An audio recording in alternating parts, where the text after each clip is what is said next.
গৰুক আমি সন্মান দিম আৰু এনেধৰণৰ যিবিলাক কাৰ্যকলাপ শিৱসাগৰত আইন উলংঘাকাৰী গৰু গাড়ী আবদ্ধ আইন উলংঘা কৰি গৰু নিয়াত বাধা গো সুৰক্ষা বাহিনী অসমৰ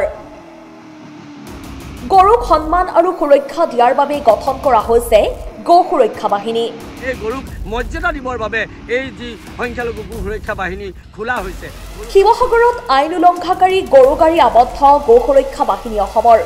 জিলাখনৰ ৰাজমাই বজাৰৰ পৰা আইন উলংঘা কৰি গৰু নিয়াত বাধা প্ৰদান কৰিছে গো সুৰক্ষা বাহিনী অসম নামৰ সংগঠনটোৱে চৰকাৰৰ লগত সহমত পোষণ কৰি গৰুক সন্মান আৰু সুৰক্ষা দিয়াৰ বাবে গঠন কৰা হৈছে গো সুৰক্ষা বাহিনী অসম নামৰ সংগঠনটো মুখ্যমন্ত্ৰী হিমন্ত বিশ্ব শৰ্মাই ৰাজহুৱা অনুষ্ঠান আৰু হোটেল ৰেষ্টুৰাসমূহত গো মাংস নিষিদ্ধ কৰাৰ পিছতেই শিৱসাগৰ জিলাত গঠন কৰা হৈছে গো সুৰক্ষা বাহিনী অসম নামৰ সংগঠনটোৰ শিৱসাগৰৰ পৰা আইন উলংঘা কৰি গৰু নিয়াত বাধা প্ৰদান কৰা হ'ব বুলি মন্তব্য কৰে সংগঠনটোৰ সভাপতি ইউনুছ তামুলীয়ে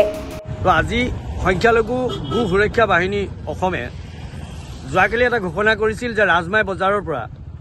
যিবিলাক গৰু যাতায়াত হ'ব বা গৰু সৰবৰাহ হ'ব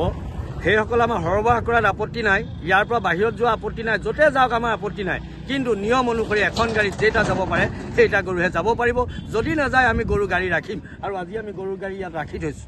এখন গাড়ীত 1 কুইণ্টেল ওজনৰ গৰু 7টাকৈ কেনেকৈ নিব পাৰে এইটোতো গৰুহে হয় জীৱহে হয়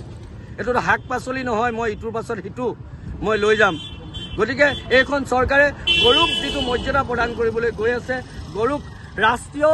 জন্তু ৰাষ্ট্ৰীয় পশু হিচাপে ঘোষণা কৰিবলৈ গৈ আছে আৰু সেইকাৰণে এই চৰকাৰৰ হাতত হাত ধৰি আমি এই গৰুক মৰ্যাদা দিবৰ বাবে এই যি সংখ্যালঘু গো সুৰক্ষা বাহিনী খোলা হৈছে গৰুক আমি সন্মান দিম আৰু এনেধৰণৰ যিবিলাক কাৰ্যকলাপ এখন গাড়ীত 7টা 8টা 10টা গৰু উঠাই লৈ যাব এইটো কিন্তু আমি সহ্য নকৰিম এয়া আমাৰ আজি প্ৰথম পদক্ষেপ ইয়াৰ পাছত শুনি লওক গৰুৰ সিন্ডিকেট নচলিব গৰুৰ বজাৰত এনেদৰে যোনে যেনেকৈ পাৰে গাড়ীত উঠোৱা যিটো চিষ্টেম এই চিষ্টেমটো আমি বন্ধ কৰিম আৰু কৰিমেই গম পোৱা নাই যে কি হৈ আছে ঘটনাবিলাক